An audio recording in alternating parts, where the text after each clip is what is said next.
চেষ্টা করব।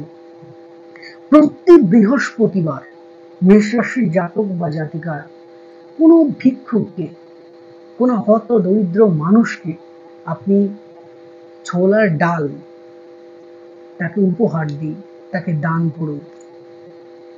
দেখুন, এতে করে শনি মহারাজ যেমন খুশি হবেন, সেনাপতি মঙ্গলও ঠিক ততটাই খুশি হবেন, আর খুশি হবেন দেবগুরু বৃহস্পতি। এই টোটকাটি করুন প্রতি বৃহস্পতিবার। ছোলার ডাল কোনো হত দরিদ্র মানুষকে প্রাণ ভরে 200 কিলো নয়, আপনার যদি সামর্থ্য থাকে 200 গ্রাম, আপনি 200 গ্রামই দান করুন, সেটাতেই আপনি পজিটিভ পাবেন। যদি আপনার প্রয়োজন হয় 50 গ্রাম, আপনি 50 গ্রামই ছোলার ডাল আপনি তাকে দান করুন, মারাত্মক পজিটিভ রেজাল্ট আপনার কাছে রিটার্ন করে আসবেই আসবে দর্শক বন্ধু, এটা আমি বলতে পারি। 6 নম্বর যে টোটকাটা,